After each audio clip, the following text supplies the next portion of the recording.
Bismillahirrahmanirrahim. Assalamualaikum warahmatullahi wabarakatuh. Salam solehah. Alhamdulillahirrahmanirrahim ya. Kita masih berkesempatan untuk belajar hari ini.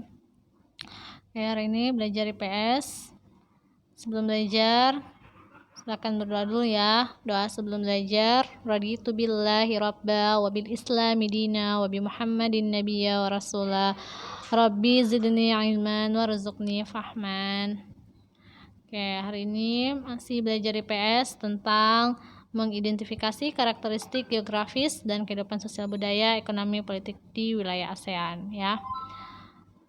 Oke, hari ini kita fokus di kondisi geografis negara ASEAN ya. Ini unsur geografis itu adalah keadaan alam di muka bumi yang membentuk lingkungan hidup manusia. Nah, objek geografis itu digolongkan menjadi dua. Yang pertama, geografis fisik, dan yang kedua, geografis non-fisik. Nah, apa bedanya dari kedua itu?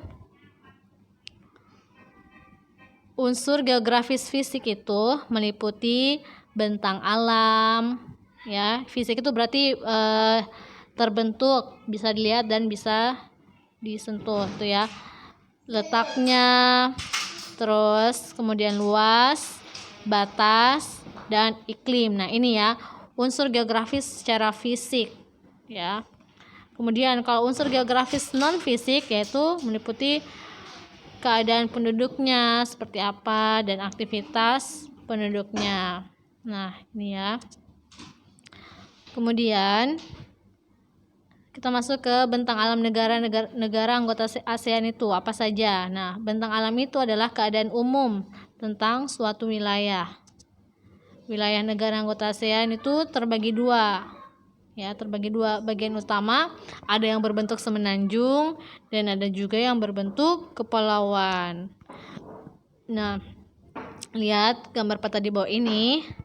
Jadi negara Myanmar, Thailand, Laos, Vietnam, Kamboja dan Malaysia bagian barat itu merupakan negara-negara yang berada di semenanjung ya, wilayahnya itu berbentuk semenanjung. Sedangkan yang lainnya Indonesia, Singapura, Brunei Darussalam dan Filipina itu merupakan wilayah negara yang berbentuk kepulauan. Nah, ini secara terpisah ya, berarti kalau yang semenanjung itu menyatu negara satu dengan negara yang lainnya, tidak terpisah. Nah, kalau Indonesia, Singapura, dan Filipina itu berbentuk kepulauan ya, karena terpisah-pisah. Kemudian berikut ketampakan alam secara umum di kawasan Asia Tenggara. Jadi bentang alam itu ada jenis-jenisnya lagi, ada yang pegunungan ya, ini yang nampak, dataran rendah, dataran tinggi, sungai dan danau, ada juga pantai atau laut ya. Ini merupakan ketampakan alam secara umum yang ada di Asia Tenggara, di negara-negara Asia Tenggara lainnya ya, ini yang ada. Tetapi ya, ternyata hanya di negara Laos yang tidak memiliki wilayah laut. Kalau kalian bisa lihat tadi di petanya tuh. Nah, sekarang kita ke letak, luas, dan batas Asia Tenggara. Nah, letak suatu wilayah itu dapat ditinjau secara astronomis dan geografis ya. Nah, apa perbedaan dari keduanya, astronomis dan geografis? Nah, kalau letak astronomis itu ada keterangan garis lintang dan garis bujur. Nah, ini merupakan letak Asia Tenggara secara astronomis, yaitu 28 derajat lintang utara sampai 11 derajat lintang selatan dan 92 derajat bujur timur sampai 141 bujur timur. Nah, seperti ini ya letak astronomis. Nah, terus seperti apa kalau letak Asia Tenggara secara geografis? Nah, kalau secara geografis itu posisi suatu wilayah terhadap wilayah lainnya. Nah, letak geografis Asia Tenggara berada di antara tiga perairan, yaitu Samudra Hindia dan Teluk Benggala di bagian baratnya. Kemudian ada Laut Cina Selatan di sebelah utara. Lalu ada Samudra Pasifik di bagian timur. Nah, seperti ini ya kalau dikatakan letak Asia Tenggara secara geografis. Jadi letak wilayah itu di antara wilayah lain seperti apa penyebutannya. Gitu ya. Kemudian luas wilayah Asia Tenggara ini sudah beserta wilayah perairannya, yaitu kurang lebih 4.511.167 km persegi ya. Ini dari Myanmar sampai ke Indonesia, ini semua ya luasnya, Masya Allah. Nah, sekarang keadaan iklim di negara ASEAN.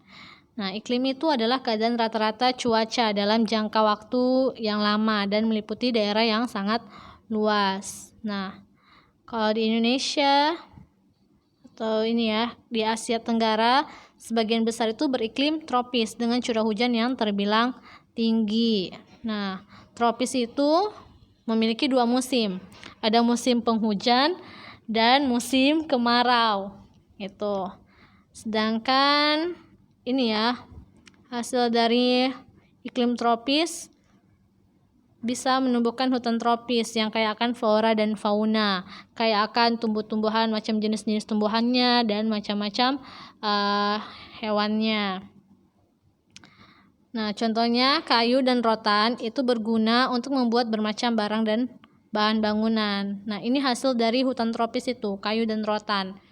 Bisa digunakan sebagai bahan bangunan dan bisa membuat bermacam-macam barang. Misalnya ada keranjang ya, kan piring ada juga dari rotan, dari bambu, kursi juga seperti itu ya.